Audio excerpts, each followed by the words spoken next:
Bonjour et bienvenue dans cette nouvelle vidéo de Draw My Economy. Aujourd'hui, on va voir comment la peur de l'inflation gagne la bourse. Cécile et Roméo ont vécu une année 2020 catastrophique et le début de 2021 n'est pas tellement mieux. Cécile Ouin, la France, est agent d'accueil dans une banque. Elle a connu un confinement et plusieurs périodes de télétravail. Elle a toujours été payée, mais elle sent bien qu'avec la catastrophe économique à venir, son job risque de sauter. Roméo Frigo, ce que t'as pris, est serveur dans un restaurant. Et lui, son gros risque, c'est tout simplement que le restaurant ferme et qu'il perde son emploi. Cécile comme Roméo ont bénéficié de beaucoup d'aides de l'État. Et ils vont être très concernés par les plans de relance. Ce qu'espère l'État, c'est que Roméo et Sophie aient un peu plus confiance et qu'ils se remettent à consommer.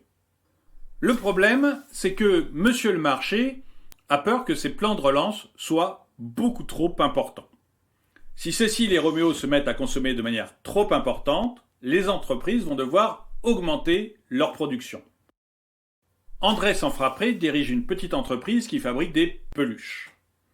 Actuellement, son commerce est un peu morose, mais la demande de Sophie et Roméo en peluche risque d'augmenter. S'il augmente, André va devoir augmenter sa production.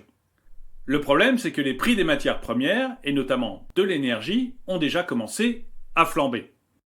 Par exemple, récemment, le prix du pétrole a atteint la barre des $70 le baril de Brent, ce qui est le plus haut depuis mai 2019. Et en plus de l'augmentation du prix des matières premières et de l'énergie, le prix des transports par cargo augmente aussi très fortement. Du coup, pour rester rentable, André va devoir augmenter ses prix. Et comme tous les entrepreneurs vont devoir faire comme André, l'inflation va redémarrer. Et on va avoir une hausse très importante de l'inflation. Aujourd'hui, la hausse des prix a déjà augmenté, et elle augmente fortement. Elle est de plus 1,3% sur l'année aux États-Unis, et en zone euro, elle vient de dépasser les 1%.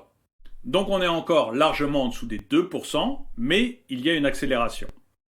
Conséquence de l'inflation qui augmente, c'est que l'argent de Monsieur le Marché a de moins en moins de valeur. Du coup, quand il prête de l'argent, il demande des taux d'intérêt de plus en plus élevés pour compenser cette perte de valeur. Résultat, les taux d'intérêt des obligations augmentent. Et cet argent, Monsieur le Marché le prête aux États, aux entreprises et aux particuliers. Du coup, vous avez une augmentation assez forte des taux d'intérêt auxquels se financent les États. Ce qui veut dire que les banques et les assurances, qui sont gavées d'obligations d'État à cause de la loi, voient la valeur de ces obligations qui ont des taux d'intérêt extrêmement faibles baisser. Et ça risque de les fragiliser beaucoup. Pour éviter cette fragilité et la faillite d'une grande banque ou d'une grande compagnie d'assurance, comme on l'a vu avec la crise des subprimes, les banques centrales doivent montrer qu'elles sont à la manœuvre. Et pour montrer qu'elles sont à la manœuvre, elles doivent garder leur crédibilité. La crédibilité d'une banque centrale, c'est ce qui fait la force d'une monnaie. Du coup, si l'inflation augmente trop vite et si la progression des rendements obligataires augmente trop vite, les banques centrales n'auront pas d'autre choix que d'augmenter leur taux d'intérêt. Et si elles augmentent leur taux d'intérêt, alors les États vont avoir des difficultés pour se refinancer. Bref, on est sur un équilibre extrêmement difficile pour tout le système financier. Et paradoxalement, ce qui nous protège actuellement, c'est le taux de chômage. Tant qu'il y a un taux de chômage élevé, les risques d'inflation et donc de krach restent relativement faibles à court terme. Et vous, qu'en pensez-vous ? Croyez-vous que l'on se dirige droit vers un krach boursier ou pensez-vous que cette inflation va rester sous contrôle ? Dites-le moi dans les commentaires. Et le proverbe du jour. Tout le monde fait des erreurs, mais les hommes mariés s'en aperçoivent plus vite.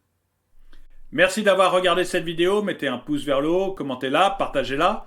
Merci à tous ceux qui m'aident sur Tipeee, et je vous dis à très bientôt.